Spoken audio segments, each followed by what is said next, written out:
has now arrived. It's 5:30, so I think we probably better start.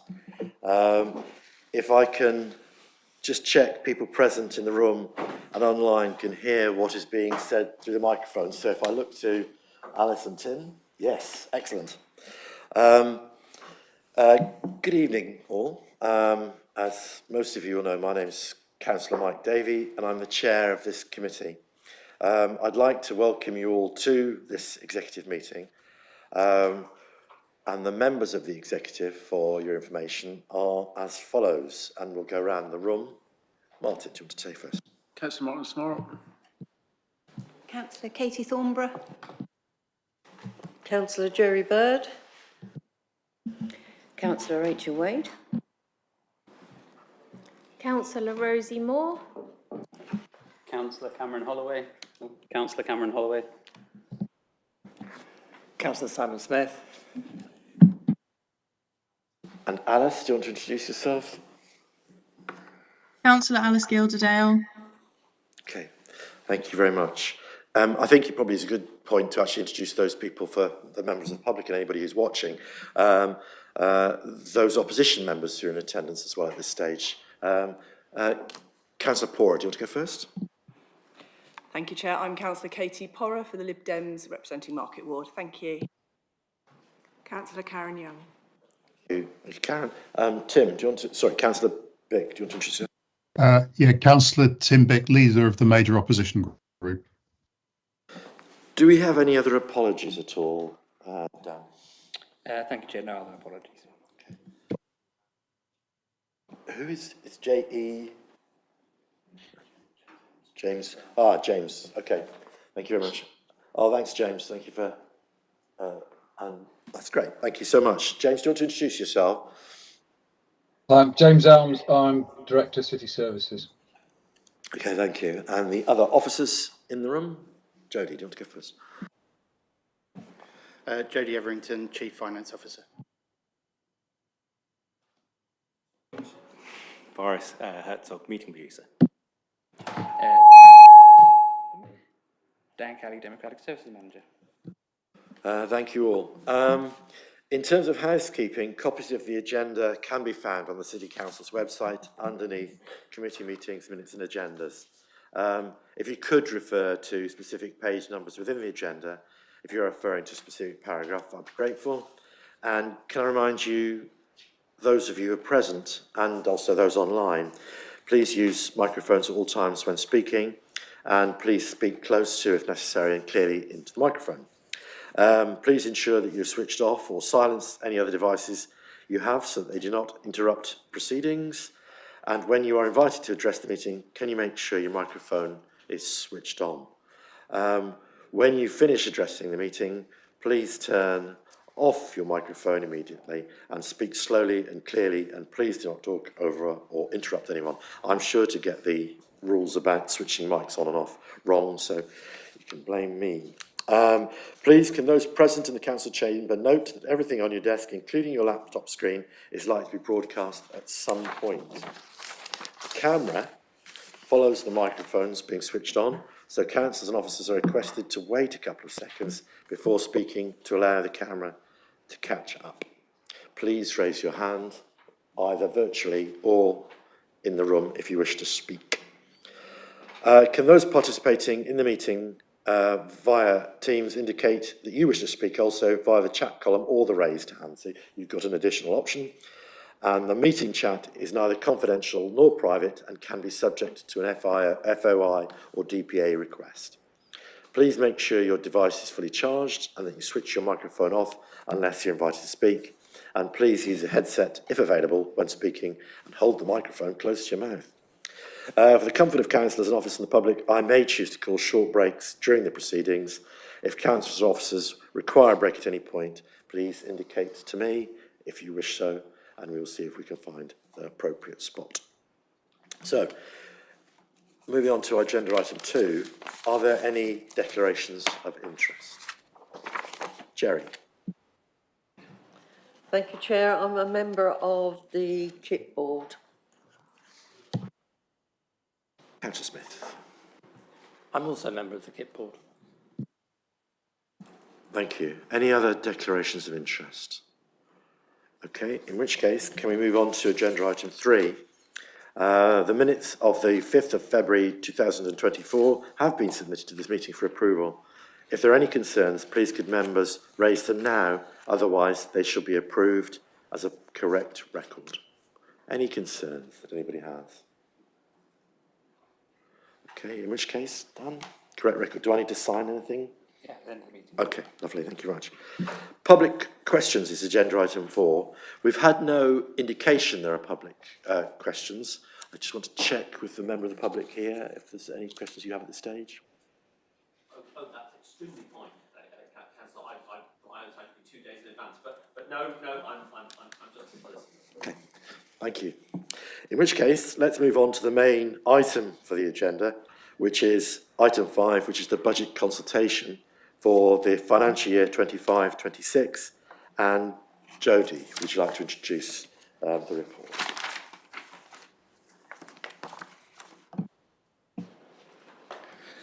Thank you, Chair. I'll just give a very brief introduction to the report. So following approval of the Council's medium-term financial strategy by full Council on the 10th of October, this set out a strategic outline approach to the Council's 25-26 budget and recognised the need for the Council to reduce its annual net expenditure in the General Fund by £6 million per year by the 1st of April 2026. We are now asking the Executive to approve the format of a public consultation on the Council's 25-26 budget with a view to taking the first step towards delivering those savings.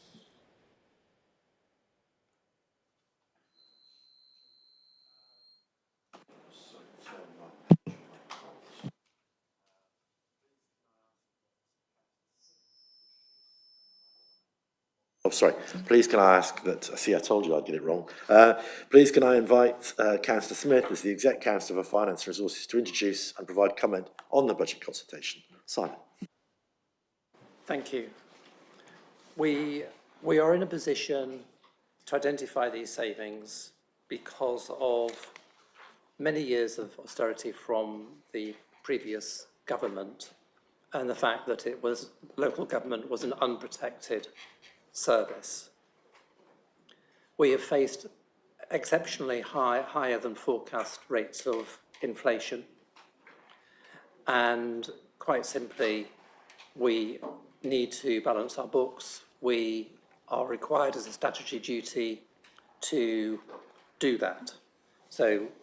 We cannot spend more than we receive in income. That's unsustainable. And we've come to the point where we can no longer keep dipping into our reserves to do that. But we foresaw this, and we have invested in a transformation programme to identify ways in which we can modernise the way in which we work, find efficiencies, reduce our costs, and increase our income. And as a result of that, we will be able to protect services as far as we possibly can, although it will mean introduction to changes to the way we deliver our services. So what we're doing now is we are seeking people's views on the services that we provide, the changes that we are proposing. And we want to hear from as many people as possible before decisions are made on the overall budget savings.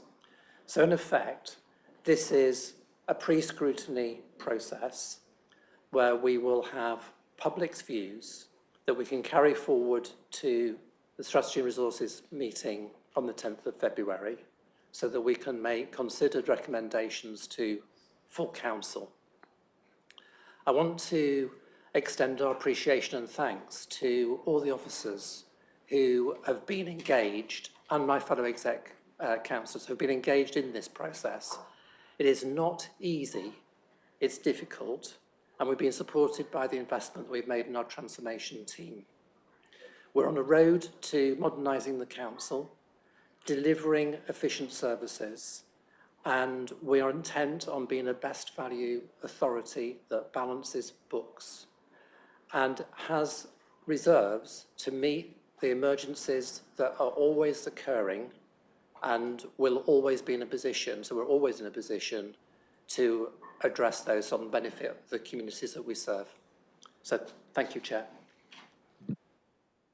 Thank you very much, Councillor Smith.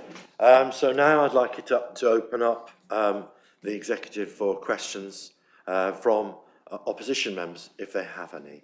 So I don't know if there are any. I see Councillor Bick has his hand up already. Councillor Bick. On mute, Councillor Bick, unfortunately.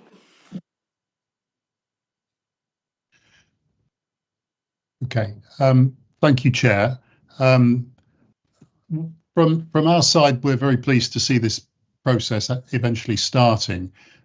We've been pressing you for quite a long time to get on with this sort of exercise.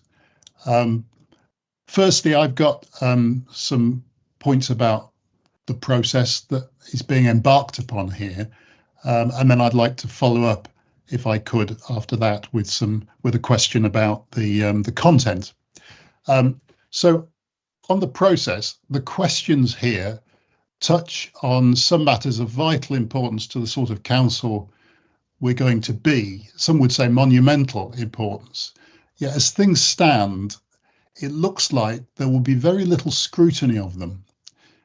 They weren't surfaced, these questions, in this consultation. They weren't surfaced at the recent budget preparation meeting, which we had a few weeks ago, as would have been natural.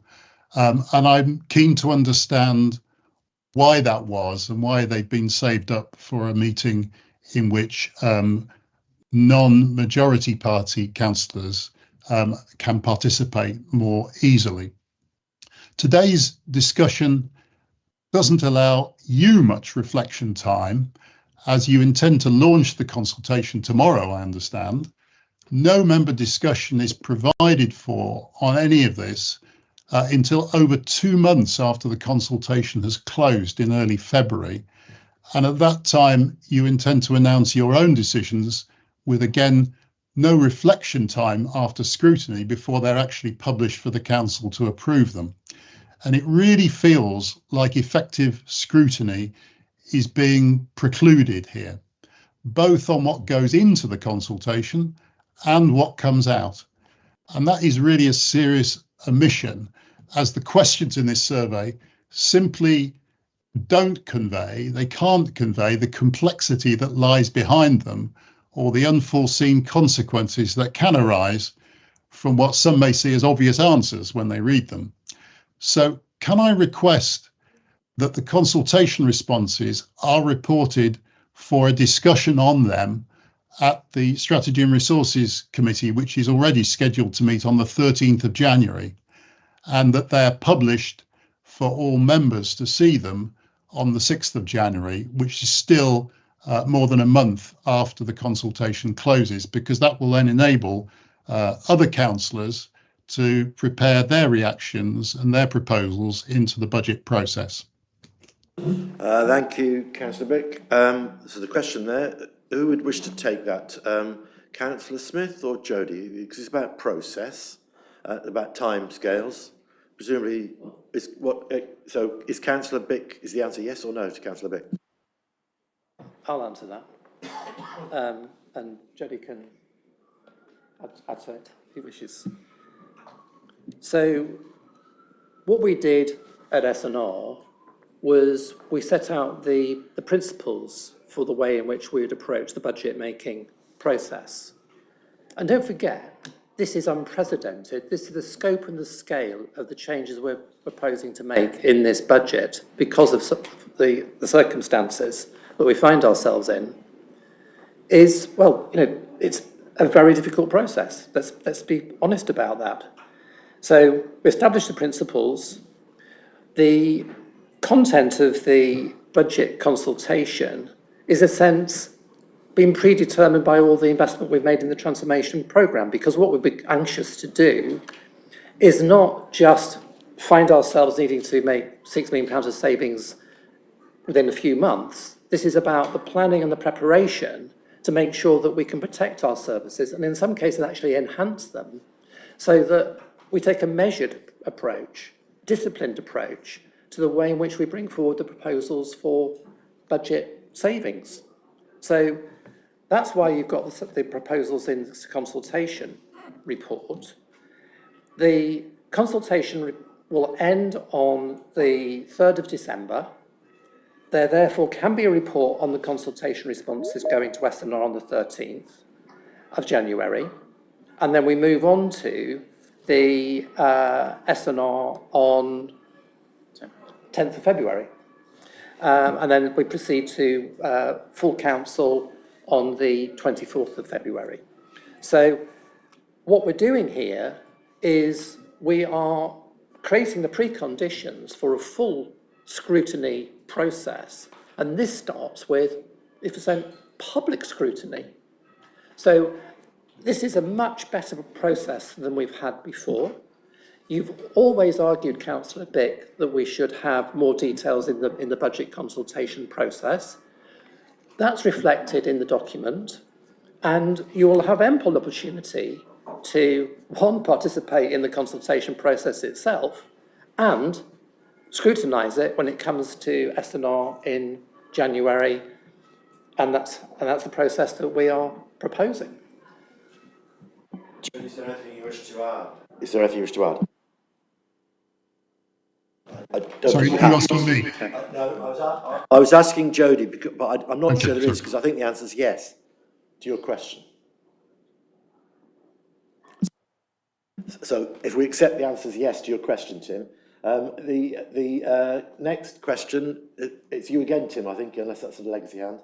Yeah, if I could follow up on that, and thank Councillor Smith for his reply. I'm grateful. So there will be a report on the consultation responses on the 13th of January. That's very good. I'm not sure the question entirely answered why we couldn't have seen these questions a few weeks ago when we discussed the mid-year financial review. But passing on from that, but based on previous discussions of the council's finances, I understand that you consider these proposals as the sort of things that would make this a better council. I'm assuming that you would not be proposing anything here amongst these questions that you wouldn't be willing to carry out. So on this basis, I'd like to say that there are a number of these items which, if it was down to us, we would not be bringing forward, or at least asking about in this way. And there are some questions about those. We believe that the public loos are a basic expectation of a local council. It's already a tendency of this council to turn away from less glamorous basic requirements in favour of more exciting projects which appeal to politicians. And you've already reduced public loos, in our opinion, too far. And I'm asking, would you consider removing question 5 and instead focus on methods of investment to increase their security and ease of cleaning? Secondly, we regard... Or is that a question about the consultation? It's a question about question 5. I'm asking, would you consider removing question 5 and instead focus on methods of investment in public loos to increase their security and ease of cleaning? The second question, we regard the city's CCTV network as critical to people's sense of safety and feeling of self-confidence as they move around. This applies to people of all ages and all walks of life. In these days of expensive human patrols by the police and the council, it's all the more necessary to keep it. Most of the public demand is actually to expand CCTV, not reduce it. And your question does not appear to address the question of efficiency, but about the actual extent of the service. So would you consider removing question 7 as really quite tone deaf in today's circumstances? And the third and final part of this, we regard the council's sports and exercise facilities as underpinning public health. That is a shared objective, the lack of which is one of the things which costs the NHS dearly. Any measure which increases the hurdle to participate in sport and exercise for anyone actually costs us all. So would you agree to remove and reframe question 14 and 16 with proposals, replace them with proposals to expand participation as a means of increasing income to cover costs better? Thank you. Councillor Bick, I'm going to go not to Simon, Councillor Smith, but to the relevant execs concerned. So on the loos, Councillor Smart, and to forewarn Councillor Holloway, there'll be questions then on the other three for you. On the Councillor Bick's question about the toilets, do you think you should remove the question he referred to? Yeah, thanks for your question, Councillor Bick. But firstly, I think the basis of your question is flawed. The idea that we can't ask questions in the round about all sorts of services from the public and then come to a decision on that. But on the specific content of your question, on question 5 on public toilets, I think let's ask people what they think and see what they say. I think consultation means consultation. You, Councillor Bick, can't possibly know what people in this city want, and nor can we, so let's consult. Thank you, Councillor Smart. And if we move on to Councillor Holloway.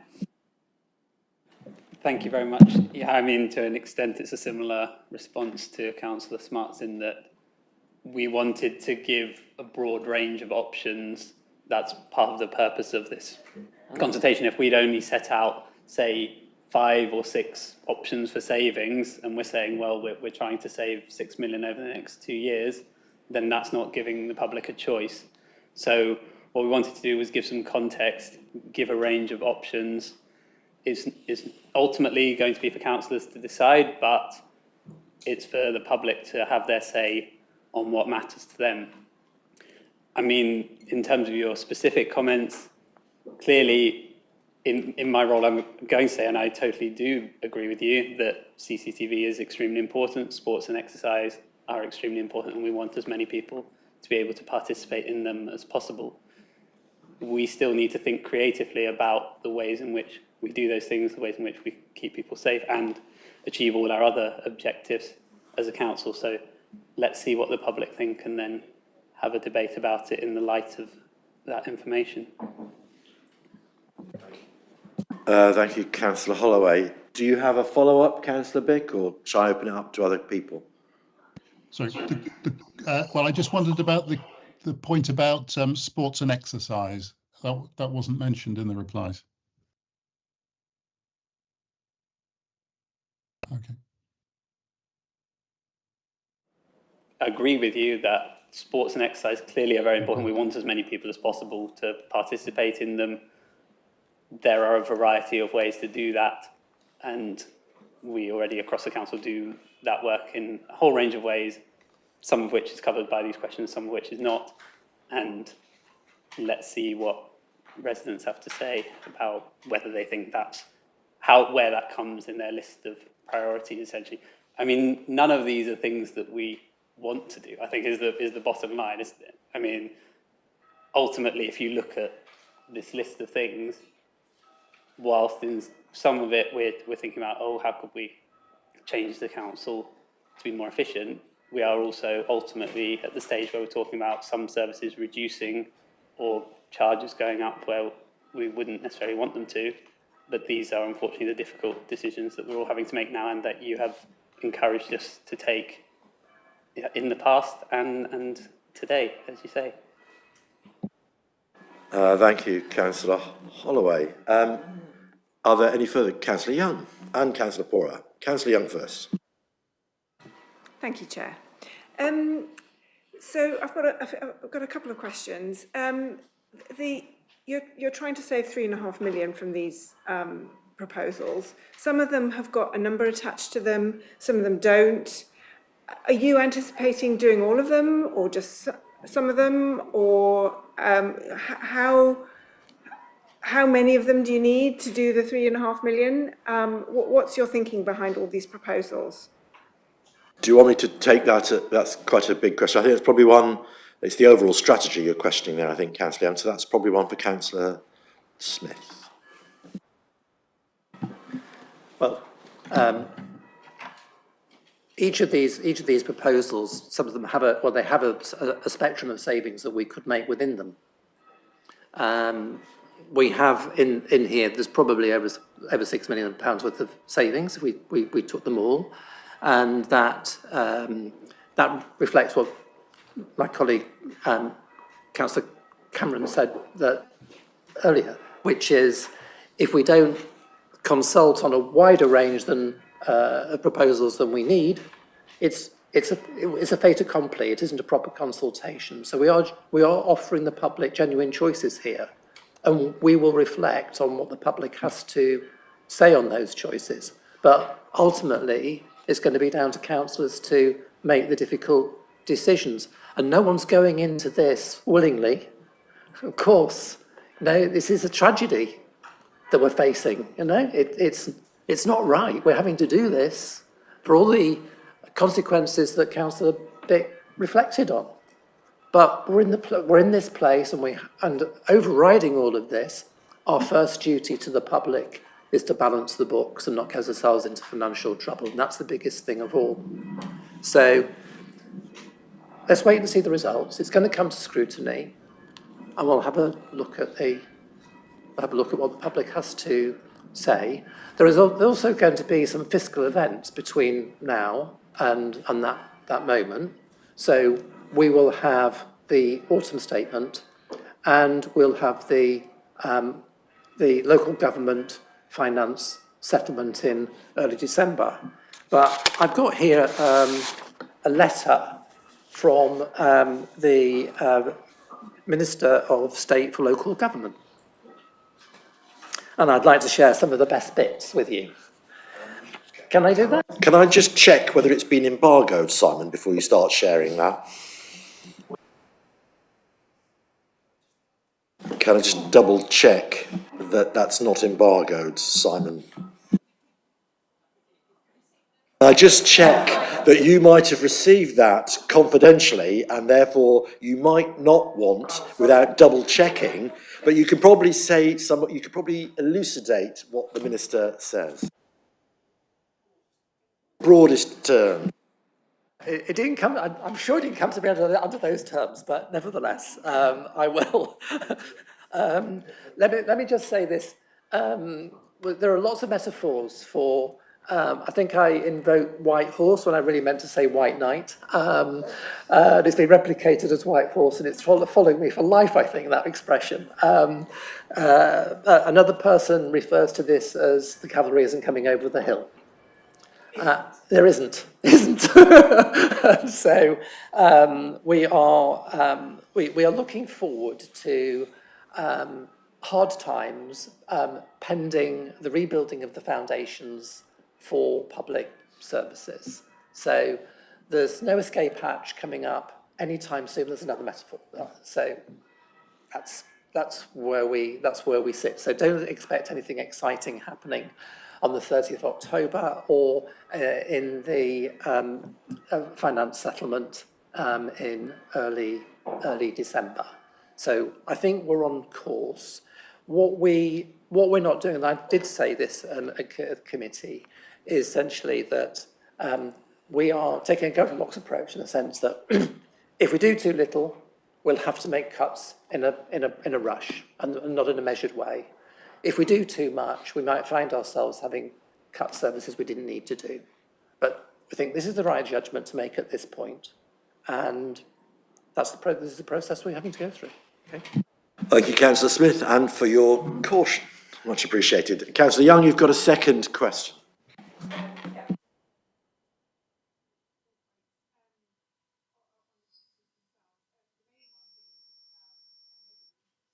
Councillor Young, could you put your microphone on, please? It's okay. Hello? Okay, now we are. Okay, so just following on from that, and maybe I'm going to understand the question already from what you've already said, but you've got a question in there about the council tax threshold and whether people would increase the, approve increasing the council tax more than 2.99%. are you assuming that actually you're going to go ahead and do a referendum? And, you know, if there is support in this consultation, you might go ahead and do a referendum. And then just quickly on the other couple of questions on the commercial property, I thought that was a bit of an odd question because I'm presuming you're doing that already. You know, increase your income from commercial property. Presumably you're doing that, you know, already. And then on question 2 is on technology, and it's sort of not a question about savings. It's more a question about investing in technology, and it seems a bit of a weird question the way it's formatted. So, but yeah, I'll leave it at that. Thank you, Councillor. I think all 3 of those are for you, Simon. Councillor Smith.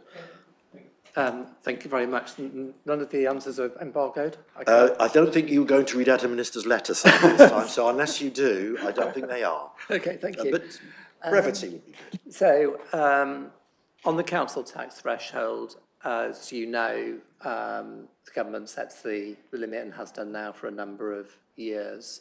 There is a mechanism to go for a referendum to see whether the public want to choose to pay more council tax. To date, my understanding is there's only very few referenda have been undertaken and they have all failed. So we'll get a view about that question before we even think about that. And in any event, you do realise that the council only receives 9% of the council tax income, and it makes a very small contribution to the problem that we've got. So on commercial property, of course, we are looking to review our rents as when the opportunity comes up. We're looking to maximise receipts from re-gearing of leases and other opportunities. We take a strategic approach to managing the portfolio. But in this case, we're now at a point where the costs of borrowing are possibly higher than the returns we receive from the rents on commercial property. So it's getting to the point where it might make sense to realise capital in order to mitigate the costs of borrowing and minimum revenue provision on top of them. And so that's why we're going to have another look to see whether there's a possibility there of making savings, but that's not a particularly urgent matter in respect of the 6 million we've got in front of us. And investing in technology is, if you like, a precondition for modernising services. So it's actually a very important part. It's a generic approach that we're taking to services where we can apply technology. A very good example has been in the planning service, where the planning service performance has actually shot up simply because we've done comprehensive digitalisation of the administrative processes of the planning process. So it's fundamental, and you'll see that in the other approaches that we're taking, city services and so on. Thank you, Councillor Smith. Councillor Pora and then Councillor Thornborough. Councillor Pora. Thank you very much, Chair. I've got 4 questions, but 2 and 2, because I think they're probably all for Councillor Smith again. Apologies. So, looking at the questionnaire, there's quite a few that cover fees and charges, so increasing income, so 14, 15, 16, 17, for example. But the implication is they would always also then cost money. So, for example, if you ask for proof of circumstances to access a facility, there's a cost there because you've then got to work out who qualifies, which card does it, you know, how we staff that, you know, the queues and the admin get more. So I suppose what we were wondering is, have you fully taken this into account when you're looking at those savings? Because obviously in the question it says this will save X amount, but actually it would only do that if you didn't then have to employ, for example, with the tennis courts, another member of staff who had to administer it. So I suppose it's asking that. And the second question is around the fees and charges that obviously we could raise above inflation to increase income. But do you have concerns that these might not meet the objective? Because obviously if fees go up, potentially usage goes down, we deter people, and it sort of becomes less sustainable. So actually, have you looked at the evidence about when you talk about these potential increases, would there be potentially a downside if that actually reduces the number of people overall using that service? So those are my first two, if that's okay, Chair. I think, oddly enough, you say Councillor Smith, I think they're Councillor Wade. Because they're about fees and charges, and Councillor Holloway as well. So Councillor Wade first. Councillor Holloway first, sorry. Thank you for the questions. Yes, they have been taken into account. That is something I've asked about. On the example of the tennis courts, we have in place now a booking system which would allow for charging to be a part of that booking. So that wouldn't require, say, an extra person to be there or anything like that. That's only on some of the courts at the moment. So that's not, as you're probably aware, that's not across all courts. But as with a number of these proposals, there are a variety of different options we could take to make more or fewer savings. But yes, that has been included. And your second set of questions, Councillor Pora.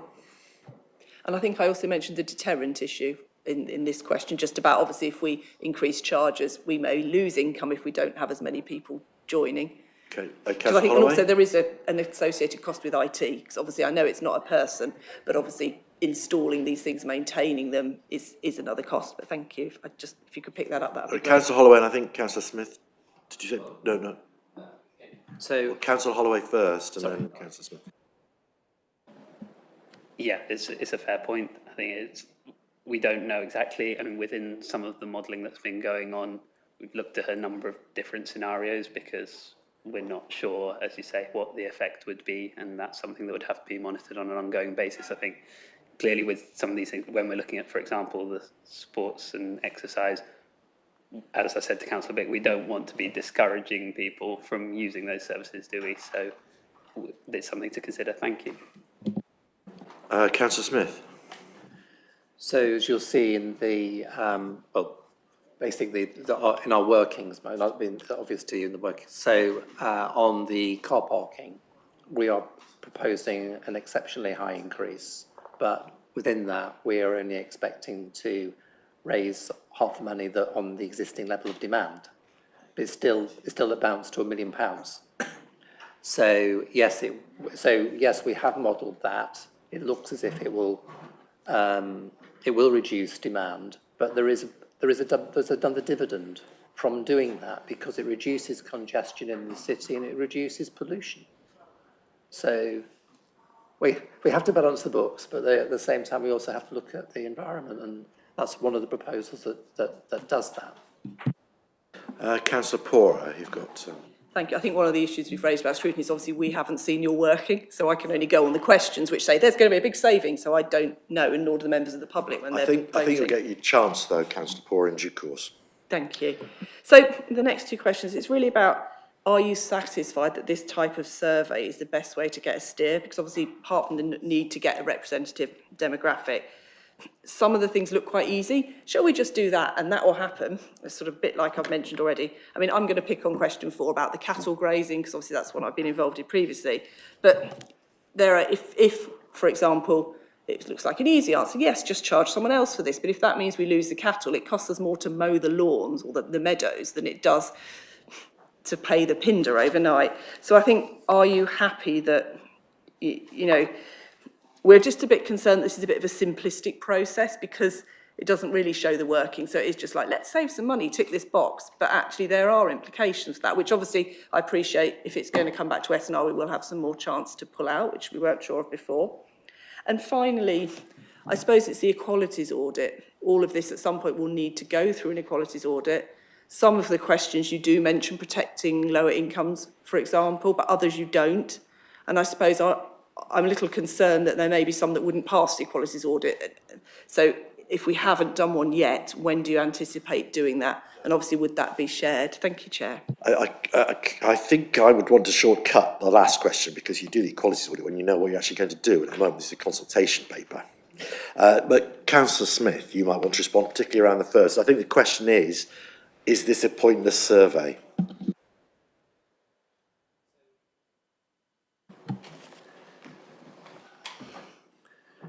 Public consultation is difficult, and we don't elicit the scope and extent of responses we'd all love to see. That's a fact of life. People have got busy lives, and in a way, they vote for us to get on with the job. So people have got limited time, and so you've got to keep the questionnaire as straightforward as possible. Otherwise, we make it long, but people are just going to be deterred and not respond. So the design reflects that need. It's quick. You can quickly get the gist of what we're going. You've got 5 options. Tell us what you think. And in that way, we'll hopefully get a good response. It's not perfect. I agree. Getting full demographic representation is difficult. We're going to be using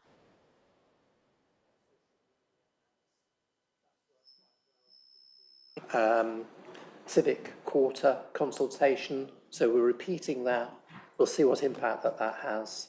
But we're learning, we're improving as we go along, and I always welcome your comments and contributions to that process, Councillor Pora. They're very helpful. Thank you. Thank you, Councillor Smith. Councillor Thornborough. A couple of things. I know that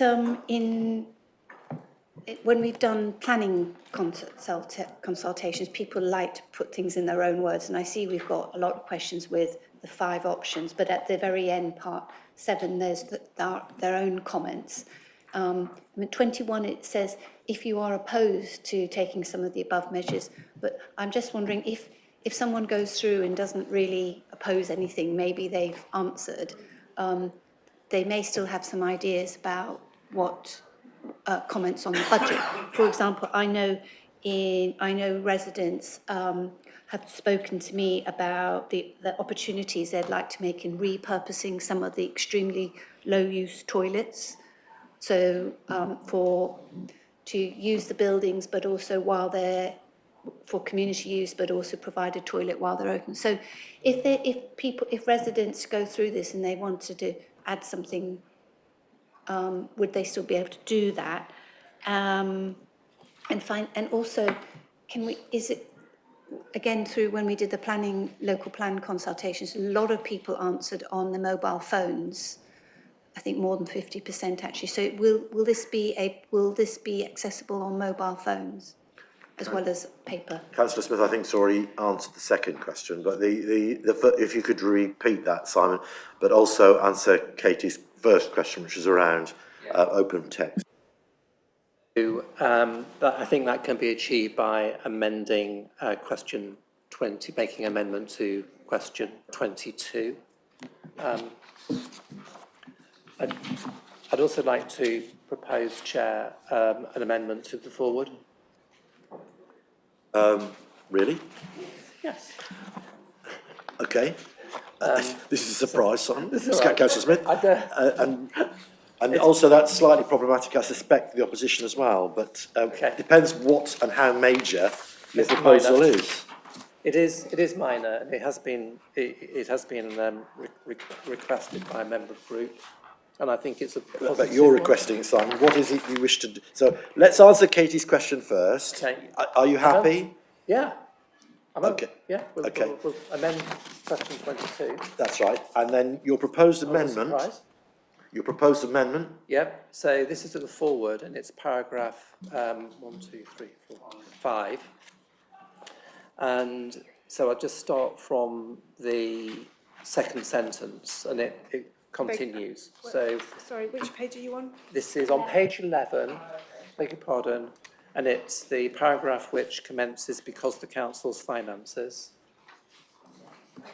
Okay, and so I'll read the third line, is efficiencies to bring down costs and through our community wealth building work, help voluntary organisations, charities and social enterprises to address pressing community needs. Okay, has everybody got that?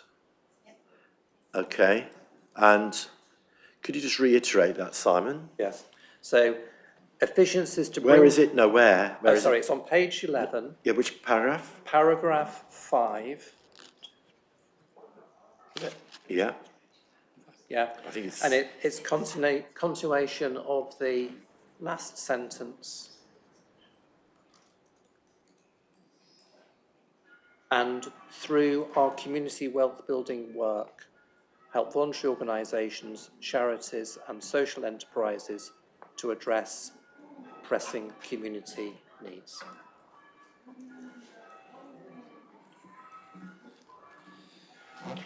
Dan, excuse me, councillor. Yeah, so you've got that, but you will need, obviously, to be proposed the amendment, someone will need to second that. So councillor Smith is proposing Yes. it. Councillor Moore is seconding it. Okay, presumably, because we're the only people that can vote on this, is there anybody, let's take it the other way around, sorry. Just for the members of the public and people viewing, the executive are the only people that can vote on this. So I would propose to take a vote. Anybody against the proposal that's being put forward by councillor Smith and councillor Moore? So if we do it, those in favour to for, and then obviously we'll do Okay, the- so you'd like it the other way around. Okay, those in favour of the proposed amendment, please raise your hand.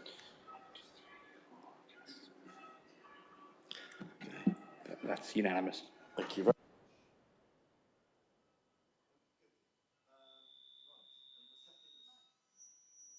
Sorry, I've got councillor Wade first. So councillor Wade. Yes, I just want to reiterate what Councillor Smith has drawn our attention to on page 11, that we're absolutely committed to delivering mandatory services and our community grants offer. And that is in the context of the LGA recent report, which tells us that 1 in 4 councils could go bankrupt in the next 2 years. And unfortunately, 25% will be applying for a bailout in 25-26, according to the LGA chair report. So as heartbreaking as this is, that we're here and we're having this discussion, I welcome the fact that we are including everybody in this process, as we should do, because we're here to represent our residents. But we need to remember that context, I feel. Thank you. Sorry, thank you, councillor Wade. Councillor Smart.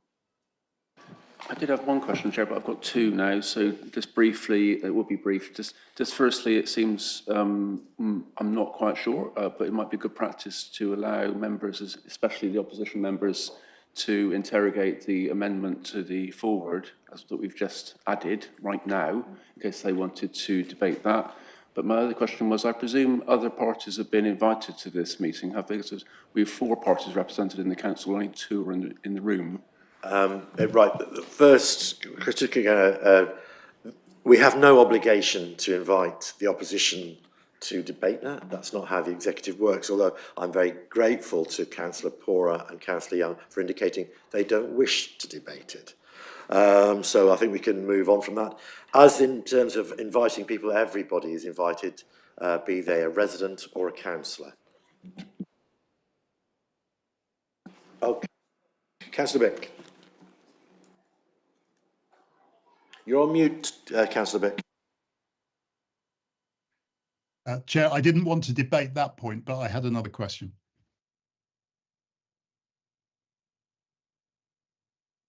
Okay, the final question for me was that obviously these questions in the consultation, they cover quite a wide range of what the council does, but they don't cover all aspects of what the council does. And that doesn't mean that they've just left out community grants and mandatory services. There are others that are not covered by questions here. So could I ask whether that's because that the executive believe that there aren't any other opportunities in other parts of the council for increased income or savings, or does that mean that there are, but they don't want to go that way?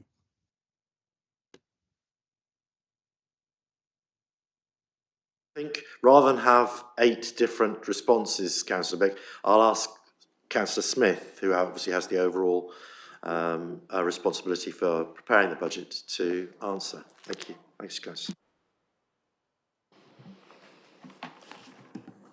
Well, as you know, Councillor Bick, a lot of our services are mandatory. A lot of our services are funded through the fees and charges. So there's a residual amount of discretionary expenditure that we have to look at. So it becomes a narrower field. And what we've done is we've identified opportunities for savings that would the least harm to services that we provide, the discretionary services that we provide. And as it says in the statement, we are looking to protect the most important discretionary services as we can. Councillor Thornborough, do you want to add something? Yes, I think, Councillor Smith, when I asked about can people make any other comments, if we add it, you suggested we might be able to say or any other comments to question 22. Do I need to formally put that as so I would like to propose that we add or any other comment to question 2. Katie, thank you for reminding us of the process. Councillor Thornborough has proposed that. Councillor Moore has seconded it. I think there's also, looking at my colleagues from the opposition parties, that's also welcome. Can I take a vote? All those in favour of Councillor Thornborough's proposal? Anybody against? In which case, thank you. Right, I know Councillor Thornborough's got to go and prepare for another meeting, but I don't want to preclude the debate. So I'm keen to offer up for anybody online, or sorry, I keep on looking at it. It's quite distracting because you see yourself looking around. Anyone online, any further questions, or anybody in the room? I have no more questions. Okay, thank you very much. Councillor Hawke's here. Councillor Hawke, do you have any questions for us? I'm fine, thank you very much. Thank you. And thank you both to Councillor Poore and Councillor Young. Most welcome. Thank you. Thank you for having us. So, to conclude the discussion, we need to go back to the recommendations as outlined at the beginning of the paper, which is page 7 in your documentation. And the recommendation is it's recommended that the executive approve the public consultation on councils as set out in Appendix 1, subject to the amendments now approved, and to run from the 23rd of October to the 4th of December.